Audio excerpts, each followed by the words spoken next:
오늘 본문 말씀은 예수님이 하나님 나라에 대한 두 가지 비유가 담겨 있습니다.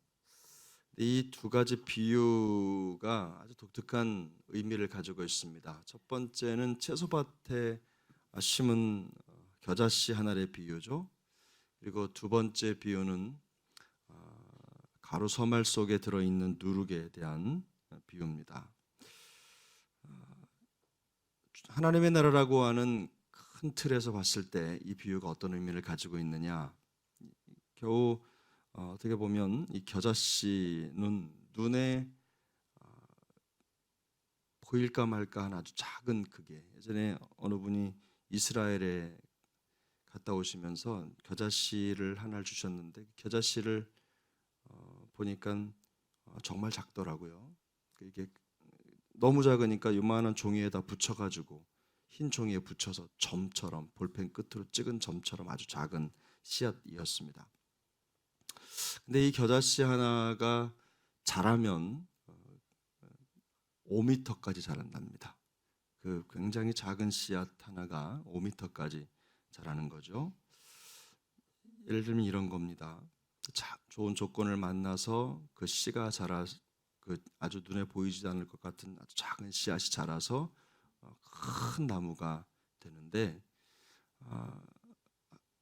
예수님을 통해 이루어지는 나라, 또 하나님의 나라가 그와 같다는 거죠. 예수님의 십자가 사형으로 시작된 복음의 놀라운 역사는 어떻게 보면은 미미하게 짝이 없죠. 근데 놀랍게도 예수님의 부활 사건이 일어난 이후 40년쯤이 채 되기도 전에 로마 제국 전체에 복음의 역사가 퍼졌습니다. 그리고 기독교 역사적으로 보면 200년이 채 되기도 전에 복음이 그 당시에 서방이죠. 또 그쪽에 복음의 놀라운 역사가 나타난 겁니다.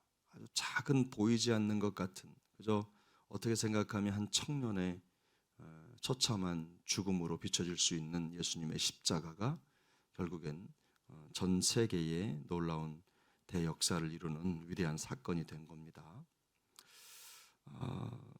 그 작은 사건이 커다란 하나님의 일로 드러나기까지 시간이 걸렸지만 그 일은 결코 작은 사건이 아니라 위대하고 그 역사에 놀라운 모든 것들을 바꿔놓는, 새롭게 하는 큰 사건이 된 겁니다.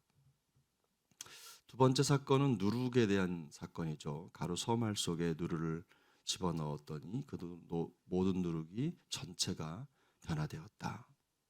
첫 번째 사건이 아주 위대한 사건에 대한 비유라고 한다면, 두 번째 사건은 놀라운 변화에 대한 비유죠. 하나님의 나라는 성도들의 삶 속에 심겨진 이후에 그 성도의 삶뿐만 아니라 삶의 전 영역, 국가의 전 영역을 변화시키는 큰 능력이 있습니다. 복음의 능력이 그와 같죠. 누룩이 들어간 가루가 변화되는 것과 같듯이 그 시간을 지나고 나면 그 가루가 변화돼서 놀랍게 다른 모습으로 나타나는데, 그런 것처럼 복음과 하나님의 나라가 들어간 사람의 변화, 나라의 변화는 놀라울 정도로 큽니다. 우리나라가 깊고 또 딱딱한 불교 문화, 유교 문화로 오랫동안 굳어져 있었지만, 예수 그리스도의 복음이 들어온 이후에 불과 100년이 조금 넘는 시간에 나라의 문화를 바꿔버렸습니다. 나라 전체를 뒤집은 거죠. 복음은 그렇게 강력한 힘이 있습니다. 그런데 우리가 한 가지 의문이 있을 수 있습니다. 그렇게 능력 있는 복음이라면, 전해지면 복음의 놀라운 역사가 세상 곳곳에 드러나야 되는 거 아니냐라는 생각을 가질 수도 있겠죠. 개인적으로 우리 한 사람 한 사람을 보더라도 예수님을 믿고 복음을 가지면 그 복음의 능력을 통해서 변화돼야 되는데 변화가 잘 되지 않는 경우도 적지 않습니다. 오늘 성경 말씀에 예수님께서 비유로 말씀하시는 것처럼 복음의 능력이 이렇게 강력하다면, 그리고 위대하다면 사람을 바꾸고 나라를 바꾸고 공동체를 변화시키는 일에 이 복음은 반드시 역사가 나타나야 되는 게 맞습니다. 근데 우리가 사는 세상 속에는 여전히 그런 복음의 역사가 더디 나타나는 것 같은 생각이 들 때가 있다는 거죠. 이유가 어디에 있습니까?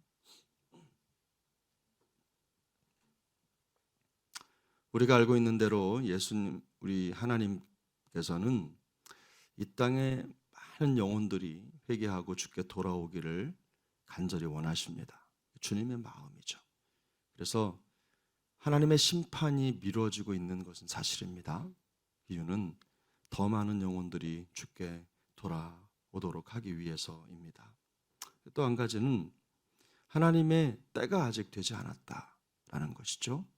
여전히 복음의 역사가 충만하고 그 안에 잠재된 내재적 능력과 또 폭발력이 있음에도 불구하고 하나님의 때는 여전히 오지 않았다는 겁니다. 우리 눈에 보이지 않지만 하나님의 역사와 복음의 능력은 계속 자라나고 있는 겁니다. 어느 때가 되면 이제 겨자씨가 커다란 나무가 돼서 새가 깃들일 정도로 될 만큼, 또 누룩이 가루 속에 들어가서 모든 가루를 전부 변화시킬 만큼 큰 능력으로 온 세상에 퍼져갈 것이 명확합니다. 우리가 복음을 전하면서 지금 눈에 보이는 결과가 없더라도 여전히 복음을 전하고 전도를 해야 될 이유가 바로 여기에 있는 겁니다.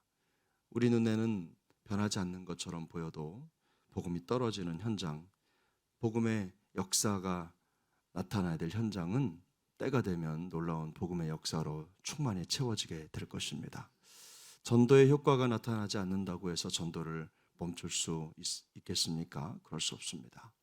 우리가 복음의 능력을 알고 있다면, 복음은 반드시 역사한다는 것을 알고 있다면 우리는 끝까지 전도할 수 있습니다. 지치지 않을 수 있겠죠. 물론 인간적으로 눈에 보이지 않는 결과 때문에 어렵고 더딘 하나님의 심판 때문에 우리의 마음속에 불안한 마음이 들 수도 있겠지만, 우리는 그럼에도 불구하고 이 복음의 역사, 하나님의 나라의 능력과 또 그 변화의 역동을 의지하고 기억하고 끊임없이 복음을 전파해야 되는 것입니다. 왜 그렇습니까? 복음은 하나님의 능력이기 때문입니다.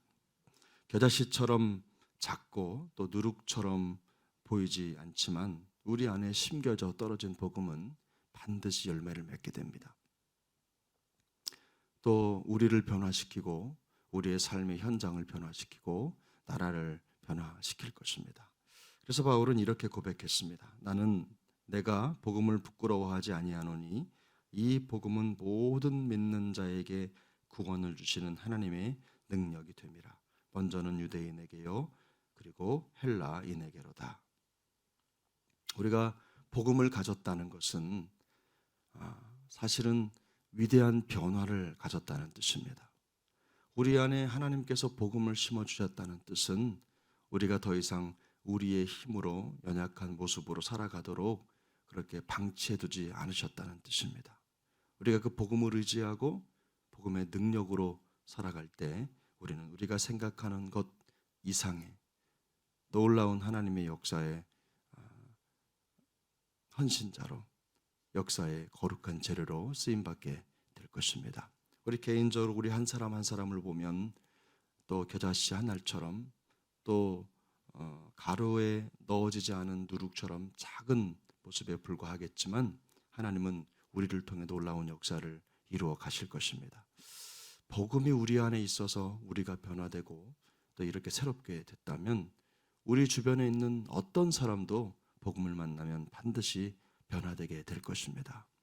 나라가 변한 것처럼 또 때가 되면 복음의 역사를 통해서 온 세상에 하나님의 나라가 이루어질 것이다. 그리고 두려워하지 말고 여전히 복음을 전하고 하나님의 때를 기다리라.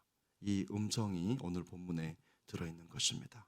그러므로 오늘 하루의 모든 삶의 여정도 복음의 능력으로 충만해서 흔들림 없는 믿음의 여정을 이어갈 수 있기를 예수님의 이름으로 축복합니다.